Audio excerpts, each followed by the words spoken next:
We're going to keep the intro short because the video is long, about an hour, condensed down from 4 hours of raw footage across 3 cameras edited by myself to where every minute is actually beneficial for you, the Alienware Aurora owner of an R9, 10, 11, or 12, because we all share the same case, or chassis as Dell calls it, which is a good name because there's a lot of proprietary parts in there. I do recommend watching this video in its entirety, not to get my view minutes up, but because every single minute in this video is beneficial if you are looking at doing this project yourself, as this is not only a YouTube first. If you search for case swapping in Alienware, you're going to get, well, this video, and also the one that I uploaded a few months ago talking about, is this project even doable? Plus, I have scoured the interwebs. Google's your best friend, and he's my best friend too, but he did me no favors here. I got no assistance from the Alienware forums or Reddit, which is quite unfortunate. And I'm sure there'll be one guy in the comment section below that says, well, my brother's cousin twice removed on my sister's side had case swapped an Alienware back in 1946 in his garage. Well, he didn't document the process, and it makes it harder for the rest of us that want to do this. There are timestamps or chapters throughout this video if you need to jump to a particular section in your build, but again, if you are looking at potentially doing this, I do recommend you watch the entire video, as you're going to catch a ton of little tips and tricks to make the experience a lot smoother, cheaper, and faster. And enjoy me making stupid mistakes, so you don't have to. Let's get it.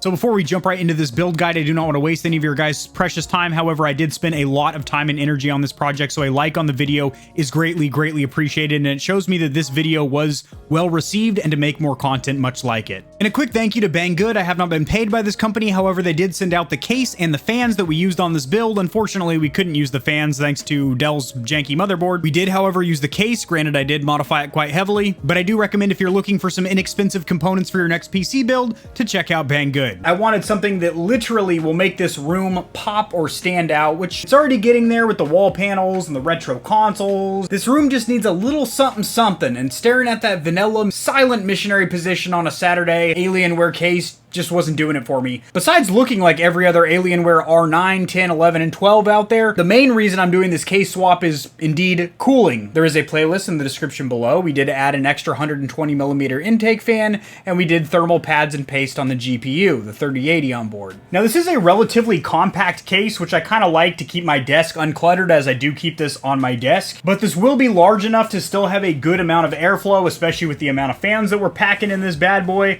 The exact dimensions will be linked in the description below, as well as popping up on screen right now. Now, this does already have standoffs installed. It does have 2 tinted or smoked plexiglass sides, and this comes in pink, white, and black. However, all they had in stock was the black color, and I was willing to settle with the color, considering I'm going to be painting this bad boy. We're going to be disassembling some of these side panels or plates, and we're going to be painting them white. Go ahead and remove this hardware bag and see what's included. You are going to have the hand screws for the plexiglass sides. You also have some zip ties in there for cable management, which is very welcome. And you do have your case cables ran in through the front. Now, as far as ports and plugs, you have one USB 3.0, a microphone input, a 3.5mm headphone or audio out jack, your power button, and your reset button. That is going to be kind of a bummer, going from 4 frontal USB ports, 2 2.0s, 1 3.0, and 1 USB-C on the front of the tower, especially when I go to play my tethered VR games, but that's alright, I can just plug in via the back of the case. Alright, so let's go ahead and get this top section off. It is a Phillips head screw here and here, 2 more on the other side. So I gotta say, I really do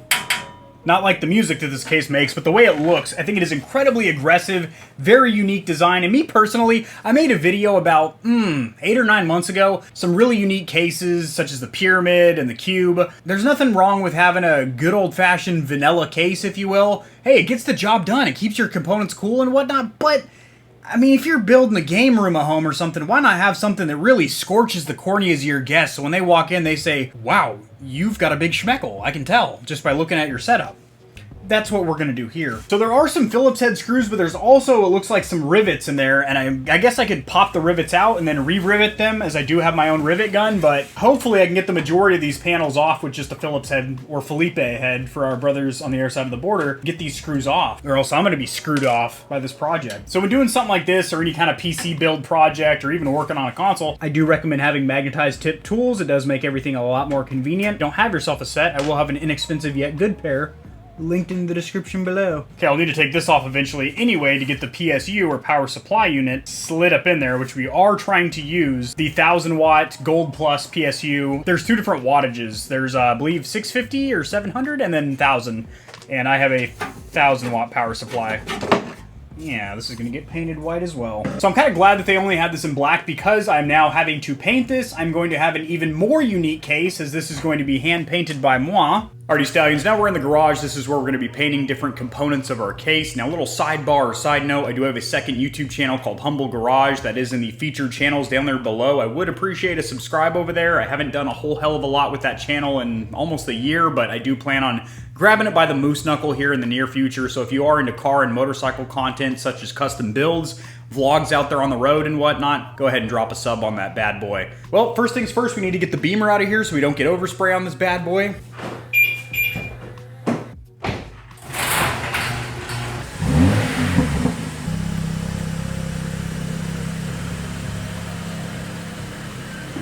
Alrighty, Stallions, things are a bit of a mess in the garage right now, so I apologize for that. So these are the four components that we are going to be painting for this case here. We are going to be spray painting. There's a reason that rattle canning or spray painting has been around for decades. I have experience with powder coating as well as mixing your own paints and then using a pneumatic spray gun. However, spray painting tends to get very similar results for a literal fraction of the cost and hassle. So that's what we're going to do here today. There is no need to sand these components down, as they are rather rough. Now, the paint that we're going to be using is a paint and primer mix, which I do recommend you use. If not, you're going to have to do 2 to 3 coats of primer, and then 2 to 3 coats of your color or base coat, and then another 2 to 3 coats of your clear coat or sealant. In this case, we're using a clear coat. But since this is a paint and primer, we only need to do 2 to 3 coats of our base, and then 2 to 3 coats of our clear. Now, I think I'm most likely going to go with gloss. I do have gloss and matte here, but I do think that having a glossy white will kind of go with that Stormtrooper theme, since their armor looks like that. Now, the main reason you want to have whatever you're painting on some cardboard is not only so it doesn't ruin the surface of your desk or whatever, but also you want to be able to move the item to you. You don't want to have to move around the item. So basically rotating around it, in this case, this is up against the wall, so I can't really get around it to hit the other side. Since it is on this cardboard, all I need to do is rotate the items around, and I can hit them from literally every angle. You got to be able to hit it from all angles, boys. So just a little pro tip or bro tip. You want to make sure you shake your can thoroughly for around 60 seconds, especially if you have a paint and primer mix, as you want to get everything mixed up in there. You want to hear that ball bearing rotate around there. Before you actually start painting, you want to go ahead and do a little test spray to make sure that your nozzle isn't clogged or anything like that, and also purge any air bubbles out of the line. Now, what you're going to do is go 4 to 6 inches away from the surface area in a quick fanning motion back and forth like this.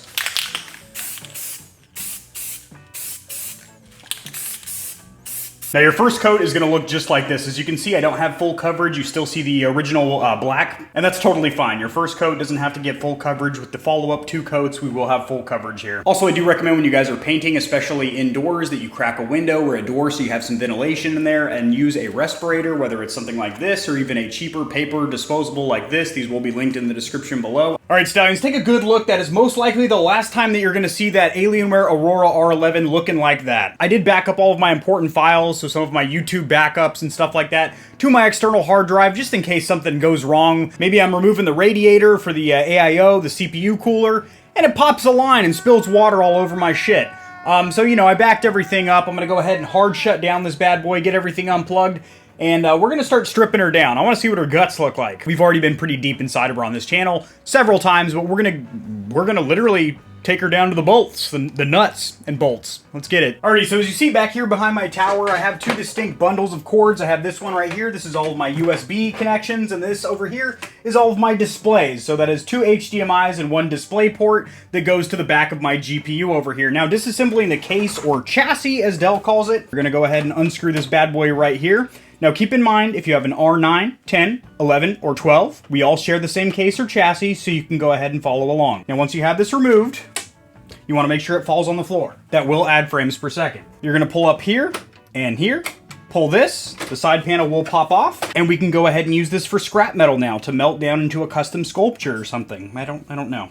All right, so first things first, we're gonna get the easy components removed, and that would be the GPU and the RAM. So go ahead and pull out your PSU or power supply unit to the side. Now, if you do have a mechanical hard drive in the front here, you are gonna wanna unplug this cable first, because if you pull this PSU out, it'll bend this and can potentially damage your plug or port for your mechanical hard drive. Go ahead and swivel your power supply unit out. Now, getting the GPU out is pretty easy. We're gonna go ahead and unplug both of these connectors. Now, keep in mind, they do have little tabs on the bottom, so don't just yoink them out. You wanna press down the prongs first, don't just yank them out.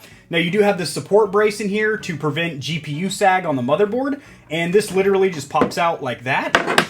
And then you are going to press on this. Hopefully you guys can see that here. If not, I'll use a little bit of B-roll from previous work on the GPU here. You're gonna press on this tab right here, and that is going to pop your GPU right on out. Ooh, she is still warm. And a little dusty too. This is good that we're doing this. Also, I am really excited to actually be able to visually see this, glowing RGB from this GeForce RTX logo instead of having it crammed into a case where you never see it. You know what I mean? All right, next up, RAM. Very easy to remove. Your random access memory over here. I've got two 16 gigabyte sticks for a total of 32 if my math does serve me correct. You're gonna push down on these two prongs right here. Bada bing, bada boom. Awesome, I'll be saving you for later. And down the road, we are probably going to buy two more of these sticks in the same speed and everything with 3600 megahertz. So we have a total of 64. That's a lot, Kevin. I know, but I do video editing. Next, we're going to remove this PCIe slot here, which is actually an NVMe SSD on an adapter card here. Awesome. So let's just start unplugging shit from the motherboard now. It's an ugly face, I'm sure. We are going to go ahead and remove the CPU cooler right now. Now you want to go in a crisscross applesauce pattern. Now if you had any mechanical hard drives, they would be in the front here, and if you had any 2.5-inch SSDs, they will be on the bottom in these caddies here, and you can go ahead and remove them, set them aside. Now notice I'm not wearing an anti-shock bracelet. I like to live life on the edge. I like to live life dangerously. No, but in all seriousness, I built 6 PCs. I've never once worn one of those bracelets, and I've never actually caused any damage to a PC component before, so that's good. We are going to be reusing this AIO, so keep that in mind. We're going to leave the CPU installed on the motherboard. We are going to clean it up with the isopropyl alcohol and go ahead and reapply thermal paste before we put the CPU cooler back on, but we're going to leave it installed on the mobo. Same thing with this NVMe SSD. Same thing with these heat sinks in here. This is not a full teardown because, again, we're keeping the mobo and this power supply. Let's go ahead and get this power supply out. These 4 Phillips head screws right here on the bottom. Okay, and then you're also going to have 2 Phillips heads right here.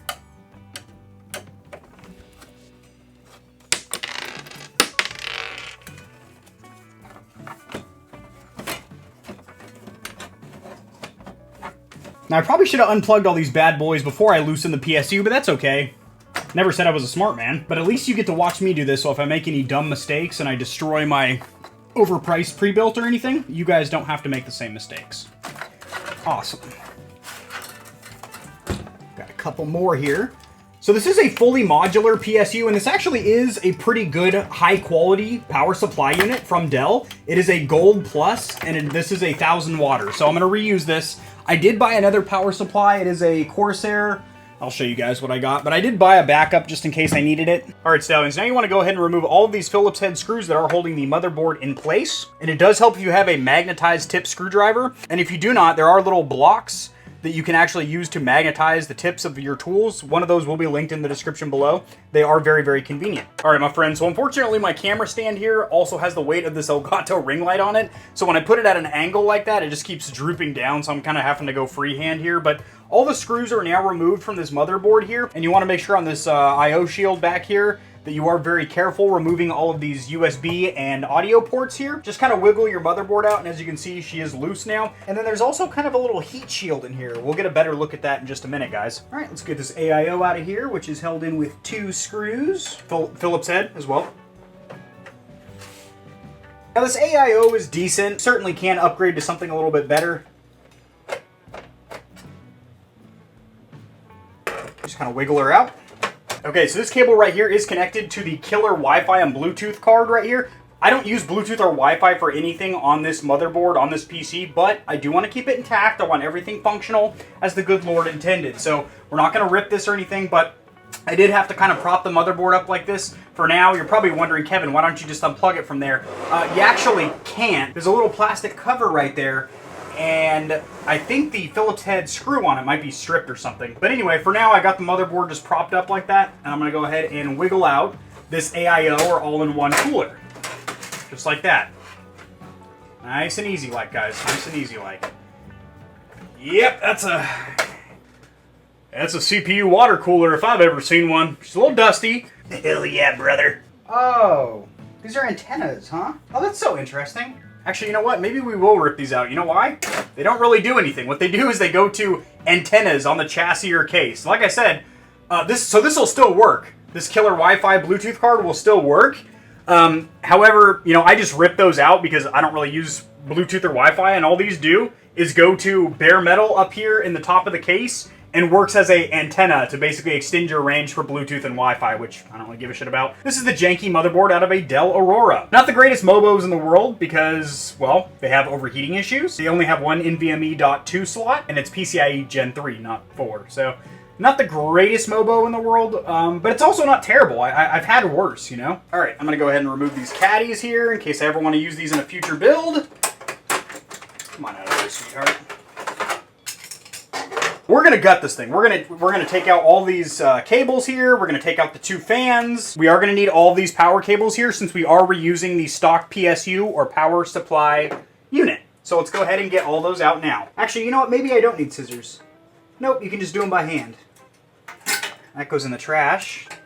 Okay, some more. All right, my internet friends, this is an Alienware Aurora R9 through R12, completely stripped down. We have no hard drives in there. We have no fans in there. The AIO or all-in-one cooler is out of there. We could tear it down a little bit further if we wanted to see the LED or RGB mechanism in the front of the case, but I don't really care about that. But more or less, this is stripped down to the point to where we need it. Now, if we come over here, this is the new case over here, and as of now, it does look like the motherboard is going to fit just fine. This is also the original PSU or power supply unit from the Dell, so I did remove all of those modular cables over there, as we are going to need to reuse those. And this is a very, very snug, compact case, I would say. In fact, I would say the interior space is actually about the same, maybe even a little bit smaller than the Alienware, but it will actually get better cooling because it is not sealed off completely. There are little open air gaps on the side. Not to mention this has room for several more fans as opposed to one intake and one exhaust fan, which we did add a second intake fan on this channel,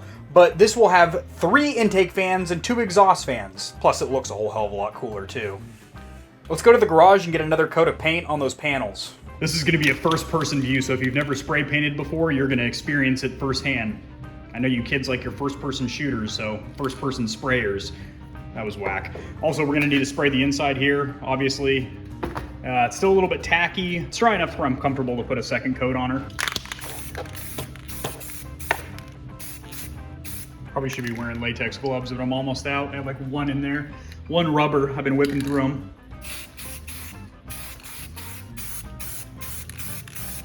So again, move around your subject to you. Don't move yourself around. Sometimes she likes to switch positions on us, you know? So this case or chassis has the weirdest I/O shield I've ever seen on a mobo or motherboard. Generally, this comes with your motherboard, but this is actually part of the case. It's one piece here, it's attached, and then they had this kind of like thermal pad or heat sink inside there, like that. Well, not lined up, but you get it, like that, right?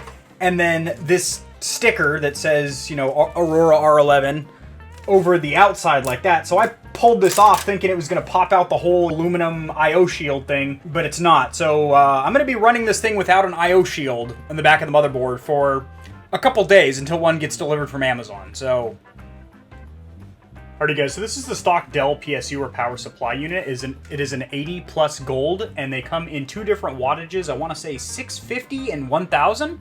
I know one of them is 1000 because that's what this is. Which is total overkill. They make you get a 1000 if you get a 3080, which you can get away with a 750 watt with a 3080, but they give you 1000 watt, which I guess, you know, it's better to have too much wattage than not enough, obviously. This is fully modular, but it's not labeled the same as like a lot of other PSUs because it's a pre-built, it's Dell, so it's gonna be like R1 through R6, blah, blah, blah. There's gonna be a diagram linked in the description below. We'll take you to that support page from Dell, not to mention I'll probably have pictures on screen as I go through plugging the PSU together and everything. As for the mobo or motherboard, you guys might be wondering what size it is because it was something that I had to look up. It is a micro micro ATX, or M ATX as they call it, not a mini ATX. And you would think that micro would be smaller than mini because it is in anything else, you know, like micro USB cable, mini USB cable, ATX, then micro ATX, then mini ATX. This is a micro ATX. It does have two PCIe 3 X16 slots here and here. This is the one that your GPU is going to be plugged into. People ask me all the time, can you run dual GPUs on an Alienware PC? And the answer to that would be no. There would be absolutely zero clearance down here. Not just case-wise, but also on the motherboard. It'd be covering a lot of these. It'll be covering a lot of these ports or plugs that are mandatory to be used. Not to mention, I just don't think this motherboard can actually handle running dual GPUs. So what we need to do here is go ahead and clean off the existing thermal paste off of the CPU and the CPU cooler, the AIO over here. So what you guys are going to need is some isopropyl alcohol. At least 70%. This is 99, so this is that pure uncut Colombian here. This will be linked in the description below. It's about $6 a bottle. I did get this on Amazon. I don't really recommend that you guys use cotton swabs or cotton balls or anything like that because that can leave behind lint. Will cause issues because these CPUs get incredibly hot. So what I recommend you guys do is use some kind of a microfiber like this and just saturate the isopropyl alcohol on that. Even if you poured the isopropyl alcohol in here, it's not gonna do anything because this isn't water or anything, it's IPA. Not India Pale Ale for you beer nuts out there, but you know, isopropyl alcohol. Just go ahead and poke a couple holes in the top here. Boop, boop, boop, boop, boop, boop, boop, boop, boop, boop. The sound effects were necessary. Woo! It smells like a fucking back alley in a bar. Go ahead and clean off that existing thermal paste, guys. By the way, when I say guys, I just want to clarify that I'm using that as a gender neutral, oh fuck me, as a gender neutral term. I know that 5% of my viewership is female. When I say guys, I'm using it as a general blanket statement, like, hey, use guys. It's all you fuckers out there. That is a damn good CPU. Now, don't get me wrong, I wish I had an i9 or a Threadripper or something like that, but next to latest generation of the i7 over here, the 10700KF, and I do generally run this bad boy overclocked to 5 gigahertz. See that little bad boy right there? Get you guys some glory shots in there, some glory holes. Just a damn good CPU overall. Awesome, so we need to do the same thing on the CPU cooler, the AIO. Still have a little bit of IPA on this rag here. Let's see if that does the trick. Nope, it's not enough. We need to get her a little bit more wet. The fans that I'm using, by the way, guys, are the Cool Moon CM Y1 R5s. Why? Because they're cheap.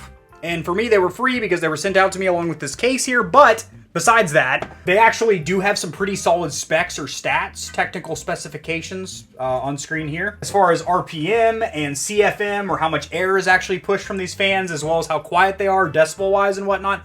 They're very similar to some other name brand fans. I'm not going to name any names. He who shall not be named, Voldemort. But some fans that I'm sure you guys might be looking at Amazon and whatnot. I will have fans linked in the description below, including these ones here, as well as some more premium, expensive options if you want to take that route as well. But again, thank you to Banggood for sending out the case and the fans. Greatly appreciate it.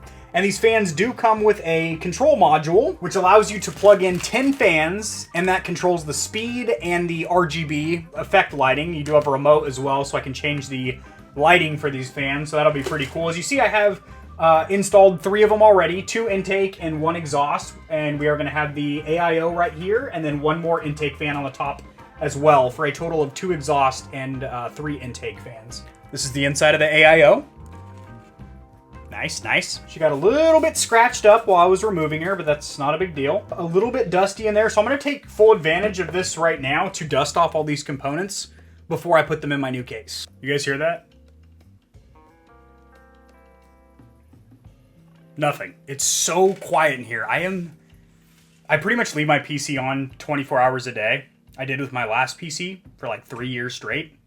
I shut it down maybe every once in a while just to give her a break, but generally I'm either gaming, streaming, video editing, or when I'm not using my PC actively, I'm mining with it. So I always have some kind of hum or white noise from fans in this room. I have never actually heard it this quiet in here. Not to mention it's the middle of the day right now. There's not a lot of cars driving down my street. My neighbors aren't yelling at each other. Dogs aren't barking. Birds aren't banging. It's just really, it's quiet, guys. I love it. All right, Stallion, so something very interesting about the 3080s inside of the Alienwares. So Dell has their own proprietary or in-house versions of the 3080 graphics cards, and they're actually the smallest on the market lengthwise, which is great because you'll get clearance into a lot more small form factor cases. How small exactly? Quite small, ladies. 267 millimeters, which equals 10.5 inches, as where NVIDIA's Founder Edition, or FE card, is the second to smallest besides this one, and that comes in at 285 millimeters, or 11.2 inches long. So this is only 10.5 inches in length. So if you have a small form factor case, whip out that measuring stick, whip out that tape measure, and as long as you got 10.5 inches, or 267 millimeters of clearance, you should be good. Now, I do really like the 3080. I have no complaints from it thus far. I mean, anyone that complains about a 3080 needs to get their priorities straight in life. But it would be nice to have something like a 3090 or a 3080 Ti. But honestly, I think the 3080, well, I don't think, I know for a fact, the 3080 is the sweet spot for bang for buck or price to performance, whether you're talking about mining, productivity work like CAD or video editing, or of course, gaming and streaming. It literally gives you the highest amount of performance for the lowest price. It is about 30 to 40% more powerful than a 2080 Ti. Put on screen here, Kevin, post-editing, how many hundreds of dollars less than a 2080 Ti's original MSRP price. And it will smoke a 2080 Ti. Now, the GPU that I'm coming from was a 2060 Super on my custom-built PC, Trooper 7, pictures on screen here. If you guys have been around the channel for a while, then you've seen that PC. I do have screws in there. They're not fully tightened down just yet. I wanted to see if the fan lined up and everything, and it does. This will reach where the CPU needs to sit, so we should be good. Now, I cannot put another 120 millimeter fan there because this is overlapping, so we'll have two intake fans, one exhaust fan, plus the AIO, so technically two exhaust fans. So there are motherboard standoffs pre-installed on this case. However, there are a couple of slots over here that do not have standoffs. As you can see, if it'll autofocus, yep, that one doesn't have one pre-installed, so I highly recommend having something like this if you are going to be building PCs. This is a little hardware pack that has standoffs and motherboard screws and NVMe tie downs and all kinds of other fun stuff. This will be linked in the description below. All right, so now I definitely do recommend that you have this little hardware kit because, of course, being a Dell Alienware, a pre-built, it uses a proprietary screw for the motherboard, for the chassis, as where every other case that you get is going to have traditional standoffs like this with these screws that screw into the standoffs. Every other case I've ever seen. These that come with the Alienware are substantially thicker, so you're definitely going to want a hardware pack like this. And everything's labeled. I think this thing was like, I don't know, 10 bucks or something, if that. Linked in the description below. We had the AIO's two plugs installed. That is going to be the black one, which is fan top, which is to spin this fan. And the white one over here is to actually get the pump working, the radiator, to start pumping fluid. Now, as you guys know, I'm a bit of a cheapskate, but one thing I will not cheap out on is thermal paste for a CPU. So this is what we're running here, Corsair TM30. We're gonna put a pea or dime-sized drop right in the middle of the CPU. Well, other than all that splooge on the side there, you basically just need a little dollop in the middle. I do recommend keeping this little plastic cap so you can go ahead and cover this up and use it again. All right, so off camera, I did kind of smooth out that thermal paste a little bit and then did put the CPU cooler on. And you want to make sure that you hand tighten these in a crisscross applesauce pattern. These do have little tools on there to hand tighten them. And then once you get them hand tight, I would recommend taking your screwdriver and giving them just about an 1/8 or 1/4 inch of a turn to make sure that it is quite secured, but you do not want to jack it down and end up damaging your CPU. But that CPU cooler is on there and she is plugged in. RAM is snapped into place. I do have an entire video linked in the description below where I did swap out RAM sticks, so if you need to know how to do that, but basically you are going to plug it into these two white labeled slot 2 and 4. If you are only running 2 sticks, if you're running 4, obviously it really doesn't matter, and then you're basically just gonna click them in. You cannot install RAM the wrong way because there is a little cutout on the actual PCB or printed circuit board that doesn't allow it to go in incorrectly. Alrighty, Stallions, let's talk about the PSU or power supply unit. So this is the standard Dell one that we are going to be reusing, or at least attempting to. I do recommend that you do have a backup on standby. This is the RM850X over here. I would just order one from like Amazon or Micro Center or somewhere. Keep the receipt in case you don't need it. You can return it, but just have it on standby just in case, in your particular case, this PSU won't work. Why would it not work? Well, the Dell power supply is modular, which is good, but they are proprietary. And this is a very, very short cable. So it is going to be a very, very tight, that's probably not going to work. It is going to be a very, very tight stretch for the motherboard plug right here, considering this used to be on a swivel like this, and now it's going to be down here like a normal case would have its PSU in the bottom down here. You might need to get yourself either a different set of cables or just use yourself a different power supply. Since these are modular, the plugs that you are going to need for sure are these two plugs right here, R5 and 6, which are these black and yellow plugs. And then these will be the two plugs that you plug into your GPU. Now for the ATX motherboard connectors, they're actually quite simple on this PSU, which I like because they are color-coded. Red, white, blue, and black, and those match up with the ports or plugs in the back of the PSU. Now the rest of these are optional if you have mechanical or SSDs. I only have NVMe's, which are powered off of the motherboard, but if you have 2.5-inch SATA SSDs or you have 3.5-inch mechanical drives, you will need to use these ports right here. With these plugs right here, this is R12, and this bad boy is R10. And this will allow you to power up your hard drives.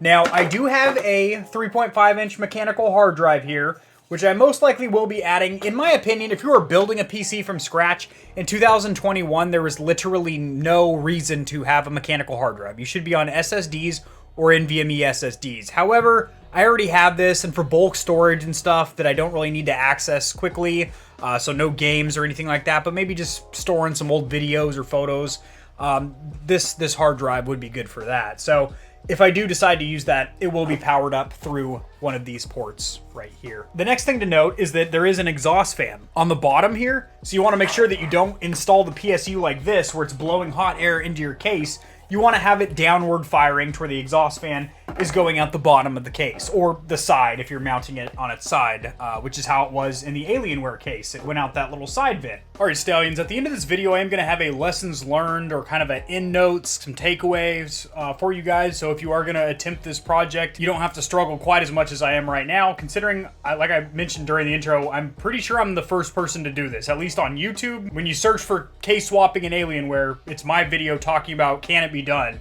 Also, I've Googled it, and literally not a single shred of information. Not on Reddit, not in the Alienware forums. I literally think I am the first person to do this. So I'm kind of having to experiment, and I don't mind. I mean, worst case scenario, I'm out of PC for a few days while I make it work. We have two options for getting an IO shield back here. Now, granted, you can run a PC totally fine like this, but it looks ugly and it will allow a lot of dust to get in through the back of your case. You can take a little Dremel, which I probably will end up doing, and just cutting off the old IO shield from the Alienware case and putting that back there. Or they sell generic ones on Amazon. Picture on screen here, they're about 10 or 15 bucks, and then you can just cut out the holes for whatever ports you have. They don't sell online a replacement IO shield for an Alienware Aurora. Why? Because, well, they don't really have like an IO shield that you usually snap in. It's part of the case. I think the best option, I think what I'm gonna end up doing is just taking my Dremel, my little cutting wheel. The next one to note, there actually is another plug that goes right here to the ATX CPU port, and that is gonna be plugged into R7 over here, and that is red on this end, R7, and then white on this end, and this will plug into there. Bam. And that, yes, that is even if you have a water-cooled CPU. So why do I have the Corsair RM850 busted out? Well, I think we're going to have to use this for the next 2 to 3 days while I have an extension for the ATX connector. There's like an extension, a jumper basically. I will have the exact one that I just purchased linked in the description below, but basically what that does is extends this. I'll just have this kind of tucked down and then have the extension running up to the motherboard plug right there. This is kind of a pain in the ass right now, but I know it's going to be worth it when I have like a beautiful, one-of-a-kind, case-swapped Alienware Aurora R11, but Jesus Christ. I'm just going to say this right now. I have built 6 gaming PCs, 2 for myself and 4 for family and friends, like full-on individual components. This is way harder because you're going from a pre-built that has all proprietary interesting components, like, you know, a PSU on a swivel arm and a motherboard that uses different screws than the regular standoff, a non-existent IO shield, and of course I had to choose some kind of really difficult case like this little tiny case here, which is gonna look super dope, don't get me wrong, but it's a lot of work, and I don't mind being the person to grind and struggle through this. And hopefully this does help a lot of Alienware Aurora owners that want to case swap down the road because there was no videos out there. So I'm kind of just experimenting, trying what works and realizing, wow, okay, well, I need to order that now. I wish I would have had that. This will make it a lot easier for you guys because you can order these parts that you're going to need, these little components and stuff, so you don't have to wait PC lists for 3 days like I do. So that's good. All right, Stallions, I was feeling a little bit beat down mentally and whatnot, so I pounded a couple of energy drinks, and now I'm back on top, and I'm gonna kick the shit out of this project. I'm gonna get it done. I'm gonna go down in the history books for this project. The guy who caught his game room on fire from shoddy wiring. Anyway, so we got the RM850X hooked up here again. We are gonna be using this 1000-watt Dell Alienware Jankboy Deluxe PSU over here, but I've gotta wait 2 to 3 days for Amazon to deliver the ATX motherboard jumper cable over here. Again, something you guys won't have to worry about because I've done this. So now you can be like, well, I watched AK-40 Kevin sweat his titties off doing this project. Let's go ahead and get this 3080 in here. It's going to be very tight, and I am concerned about something, which is going to be clearance on this USB 3.0 port. Anyway, Phillips head screw right here. We're going to go ahead and loosen it, and that is going to allow us to slide this panel to the right. Turn you on your ass, sister. Get this GPU in there, like this. Oh yeah, it's gonna fit, but just fucking barely. It's gonna be tight. We need to remove one of these little back panels here because this GPU is a double decker, if you will. All right, so it's gonna plug right in here to this blue PCIe slot. Come on, come on. Woo! Yeah, broke it. No, I'm just kidding. I didn't break it. The only thing that's been broken thus far is my motivation, my heart, my soul.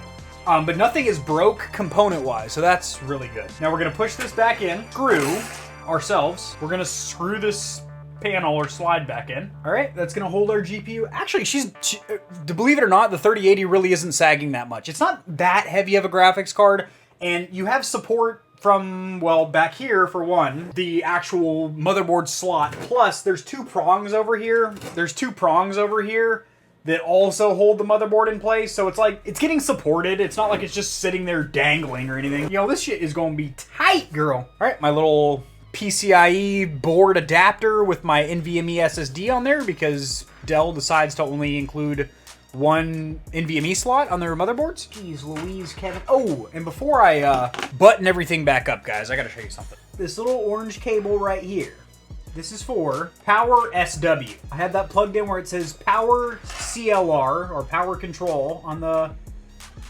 motherboard. Yeah, there we go. We can see that pretty good. Now, I'm hoping that that will indeed power the case to when I press the power button on the case, it fires up the mobo. Now, these over here, I'm going to have to figure these out because, guess what? This case didn't come with an instruction manual. Yay! So I have to guess where all of these plugs are supposed to actually go. And this NVMe on this PCIe adapter board is going to get plugged in right there.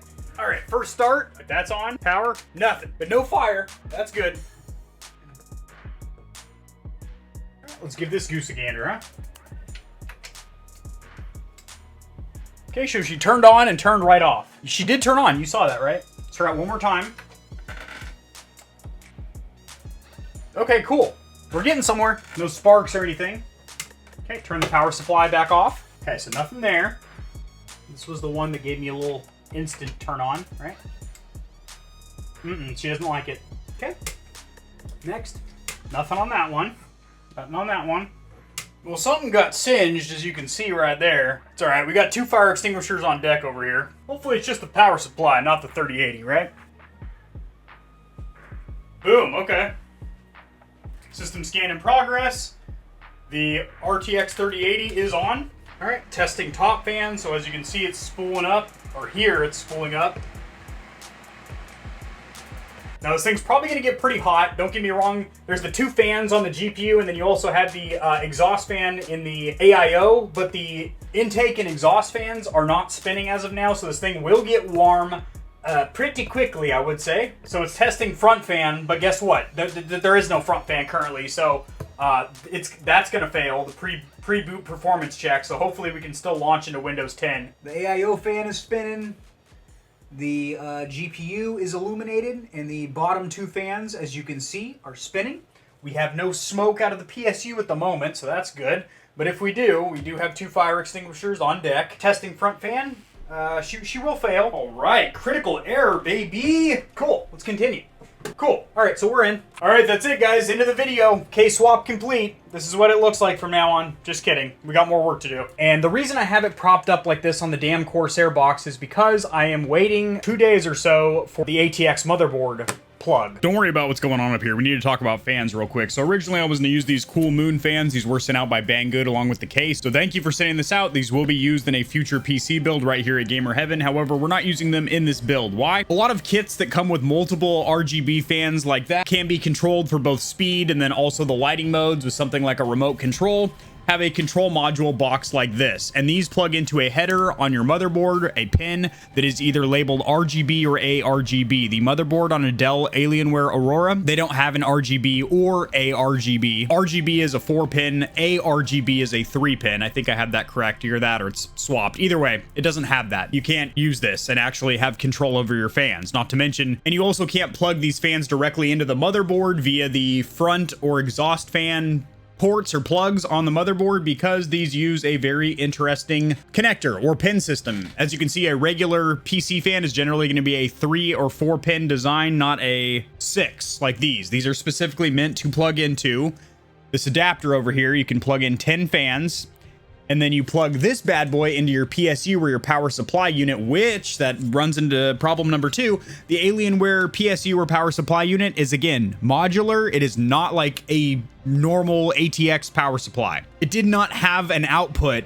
for the specific wattage for this bad boy. So we either would not get power to this module or it got too much and it would spark up. That did happen a couple times too, off camera. Speaking of off camera, I did my very best to absolutely document every single step of this process. However, it got kind of hectic because I had 47 video clips across 2 different cameras, totaling about 3.5 hours of raw footage that I had to condense into a video that I did not want to be longer than 1 hour. As it is, the attention span of people on the internet is practically non-existent. Luckily, I do know that a lot of people that are going to watch this video are trying to do the same process. So it would behoove you, it would benefit you greatly to actually watch the entirety of this video, even though it is long, I know. I've condensed it down from 3.5 hours to 1 hour of literally, this is what I'm doing. This is the problems that I ran into so you can avoid them. Anyway, so back to the fans here. What we ended up using is these Cooler Master fans here. These are the exact fans that I used in that video about 6 months ago where we installed a second intake fan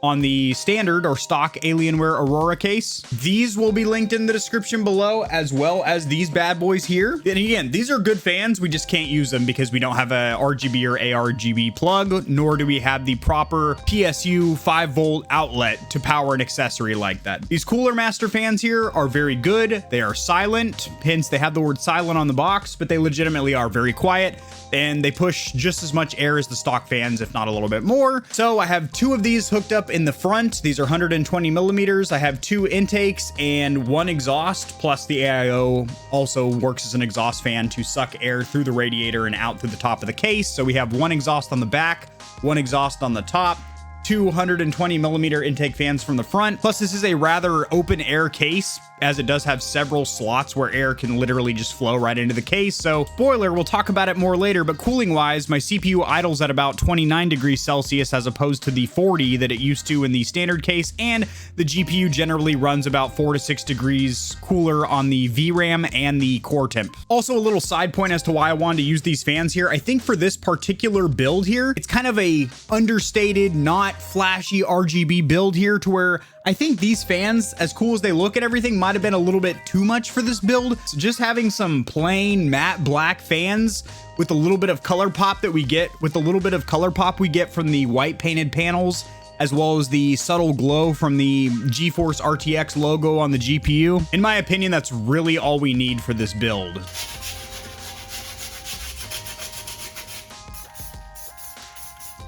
Well, I was contemplating reusing part of the Alienware case on this side here, but nah, I'm gonna go ahead and not do that. Granted, this will probably never be seen, but I kind of tightened it up a little bit, make it look a little bit more pretty with some cable ties and whatnot. And we're going to go ahead and slap on the smoked or tinted tempered glass over here. Yeah, that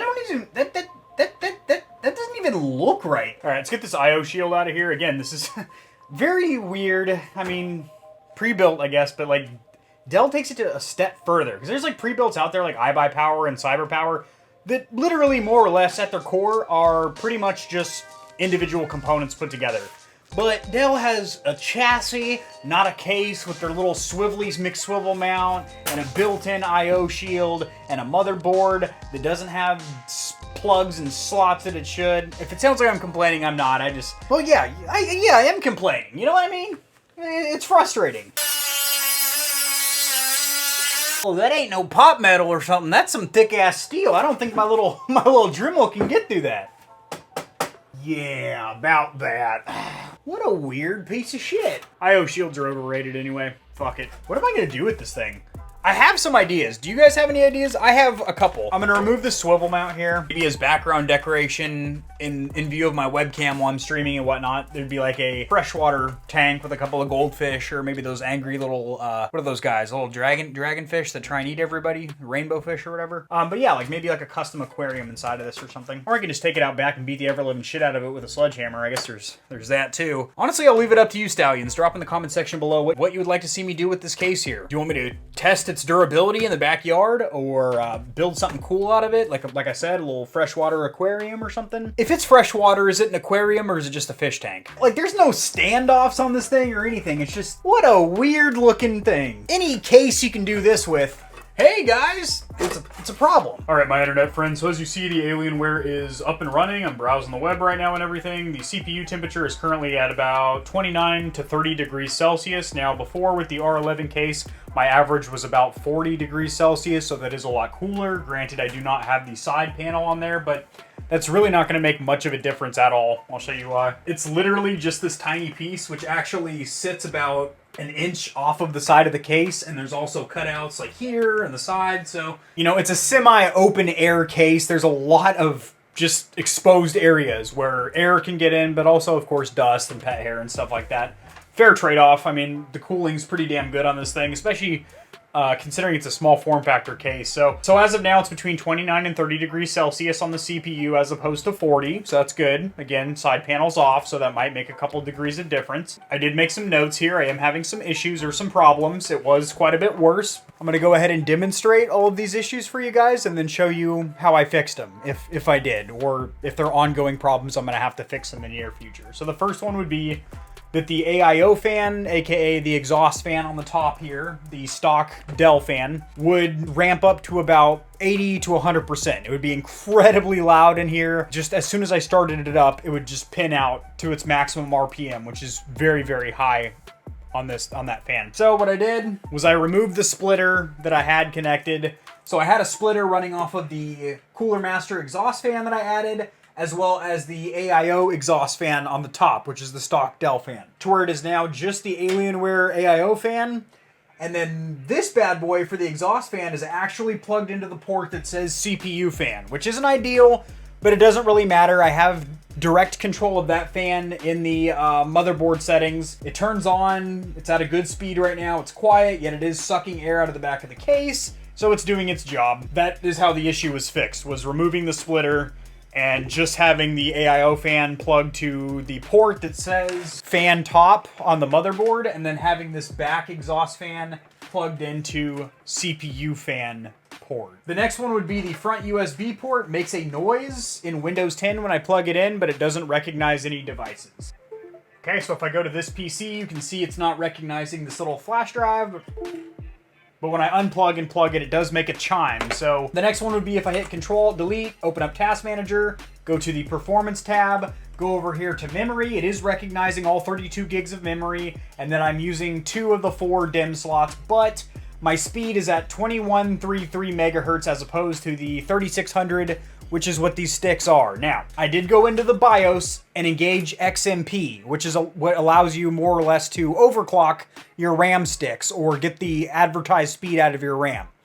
But it would continually crash the PC over and over and over, and then give me a option to reset overclock values to standard, and when I did that, it would boot back up. So I need to figure a way around that. I'm gonna need to restart or shut down the PC to demonstrate the next 2 issues. It would have been done several days ago, but oh my god, what the hell's going on here? Critical error message, I've never seen this before. Just kidding, I've been staring at this all day. Anytime you launch a Dell laptop or desktop with the Dell motherboard in there, it's going to run support assist pre-boot system performance check. Now, I have looked at Reddit and stuff like that to try and figure out how to disable this. Thus far, I haven't been able to disable it. Even in the BIOS menu, when I turned off the safe boot mode, it still does this. But your power button cable is failing. That's because I'm using a different case that has a different power button on the front. So it doesn't use the same Dell power cable, obviously. It doesn't use the same power button, obviously. So you just hit continue, and she'll boot up normally. So that's one of the issues right there. I guess for the next one, I need to shut down completely. All right, so now from a cold start. Okay, so it turned on, immediately turned off. Turned on, there she goes. She's gonna turn back on her own. All right, oh, and then on that one, boom, you're gonna see my Stream Deck pop up and my keyboard illuminate. So on the third one, it starts up, shuts down, starts up, shuts down, starts up. On the third startup, that's when all your accessories, now this is going to be powered on no matter what because it's plugged into wall power, but all the ones that are just powered off the PC, off USB ports, they're going to come on, and it's going to give you this thing, of course, hey, your power cable, yeah, different case, buddy. So that's one of the issues, is that it cuts off at startup. That's kind of not a big deal considering I generally leave my PCs on for like 24 hours a day. My last PC I left on 24 hours a day for like 3 years straight. I would either be streaming or gaming with it, or when I wasn't using it, I was mining with it. I beat the shit out of my cars, bikes, and PCs. I'm not one of those guys that's gonna be like, well, I took it easy on her for the next owner. No, I tear that shit up. Take that as you will. But, you know, I'm not just gonna pamper or baby my shit. I take care of it. I do the maintenance and stuff, change the oil on her and whatnot, but I'm gonna wring out the most performance out of it, that's for sure. So again, that's not a huge deal, but I do want to fix that. Obviously, I don't want every single time I shut down my PC and then turn it on from a cold start, it just stutters 3 times like that. And I know exactly why that is. Dell's motherboard, it's literally Dell's motherboard. It's reading all the components that are plugged into it and being like, whoa, whoa, whoa, whoa. This is not the Dell case. To get into the BIOS on a Alienware desktop or laptop, you're gonna spam or keep continually pressing F2. F2 is the command key to bump into the BIOS menu. Whoa, BIOS. All right, there we go. Down here, memory speed 2133. That's what it's defaulting my RAM to. Now, how you would change that, but it's thus far, it's not liking it. You're going to go to advanced. You're going to go to performance options. You have to really move the mouse around because the sensitivity is like super low in the BIOS. And then XMP, enable. All right, another thing you can check in advanced over here, go down to maintenance, and then BIOS auto recovery, disable, data wipe on next boot, disable. And then in security, secure boot, disabled. All right, and then whenever you've made changes inside of your BIOS, you're gonna go to save and exit. It's gonna ask you, or you wanna save these configurations and reset or restart your computer. Yep, that's what I want to do. In all honesty, ladies and gentlemen, in hindsight here, me doing this to my PC is literally the equivalent of some guy being like, I'm gonna motor or transmission swap my car. It's my only car, it's my daily driver, it's my only mode of transportation, but I'm gonna do this big job, right? Been a wake-up call to me that I should have a second PC. Nope, still doing it, son of a bitch. We'll see if at least the RAM is at 3600. I don't think it will be, but this has been kind of a wake-up call that I should build a second PC on the channel to have as a backup. I have a second PC in here, but it's a piece of crap. It's a Dell Optiplex 3090. You know, I need something that's similar or equivalent to this. If I'm ever doing a project on this, or this one, God forbid, breaks, or, you know, I'm doing a project on one PC or the other, that's not my only PC to video edit, because I haven't been able to do shit for the YouTube channel here recently, like edit videos or even do some of the productivity work for my small businesses that I like to do on my computer, and I can't really do that for my phone or a tablet. It's not the same. I don't have a laptop. If you're going to be doing motor swaps or installing a new turbocharger on your car, you should probably have a second car, bike. Just like if you're going to do a case swap, you should probably have another PC if you need to be doing schoolwork, or you need to be doing work, you work from home, or productivity work. You know what I mean? Like, this is kind of a big undertaking for this being my only personal computer. Just a little lesson learned. Let's see about this RAM.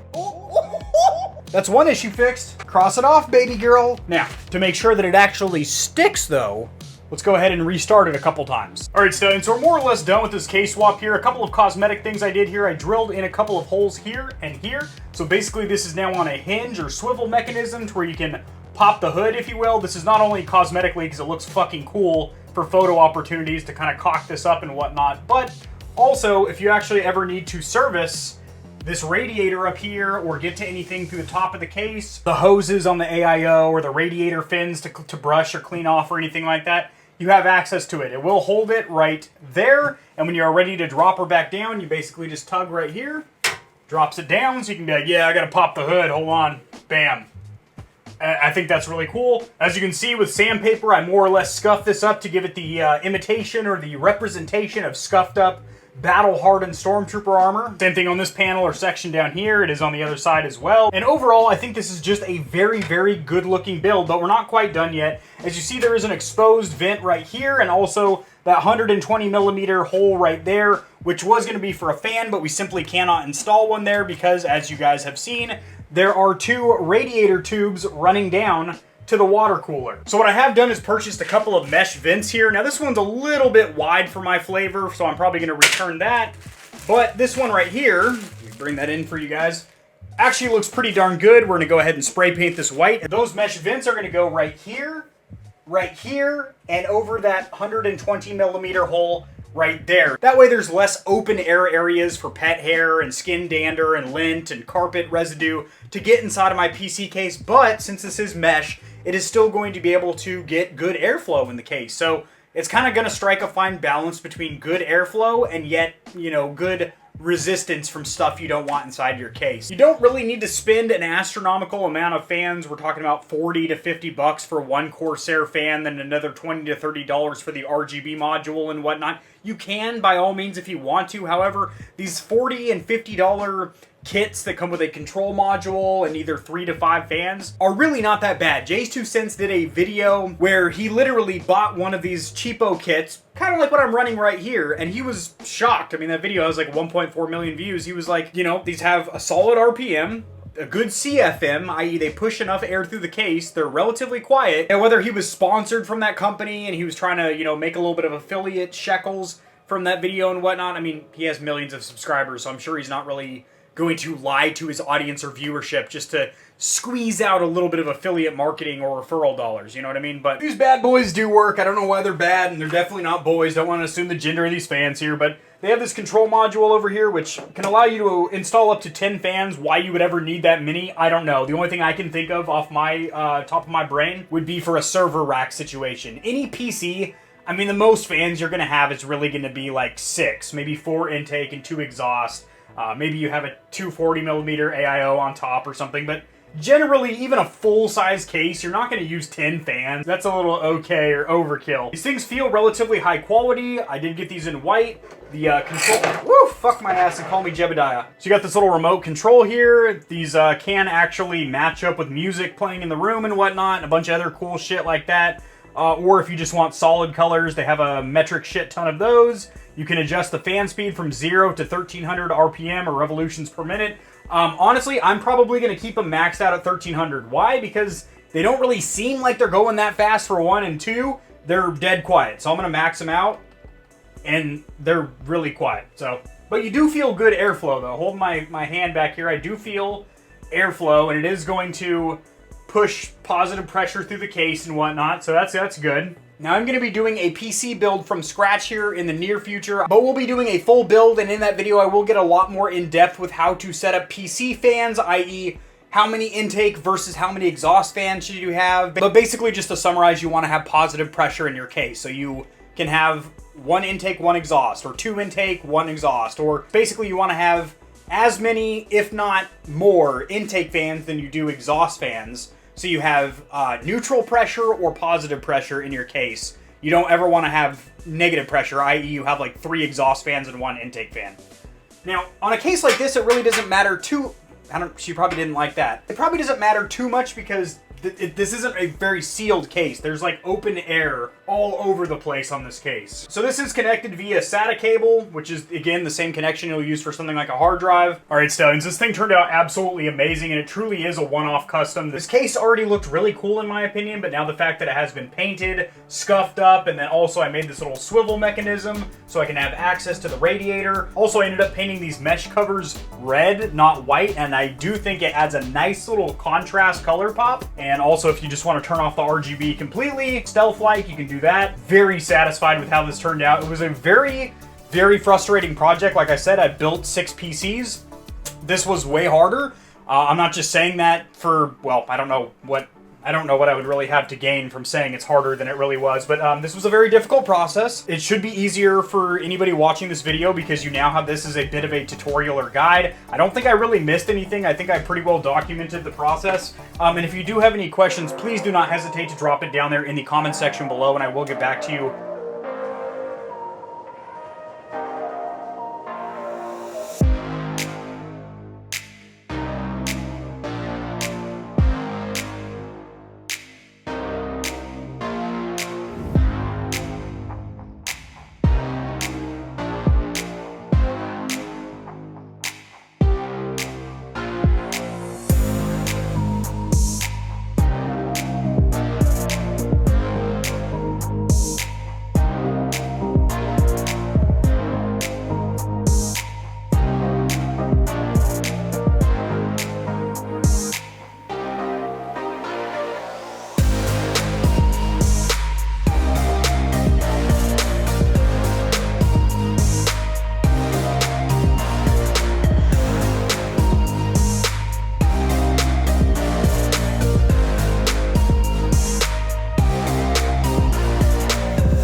If you made it through this entire video, I want to thank you for watching. I know you probably had to sit through a couple of ads and whatnot, but I do want to reassure you that every minute in this video, even when it seems like I'm rambling and whatnot, was beneficial to the overall process, as I did cover all of the hiccups that I ran into, as there are quite a few hurdles that you are going to need to jump over when swapping a proprietary pre-built into a case of your choice, especially a small form factor case like this. If you haven't already, please drop a like on this video. We'll hope it to get seen by more people that might be interested in doing this project themselves. And that also helps me grow this channel, which I do greatly appreciate. Subscribe for more content like this. I cover news in the gaming community and industry, as well as tutorials helping you get set up streaming and YouTubing, honest gaming peripheral reviews, and I will see you tomorrow because I upload daily, generally much shorter videos than this.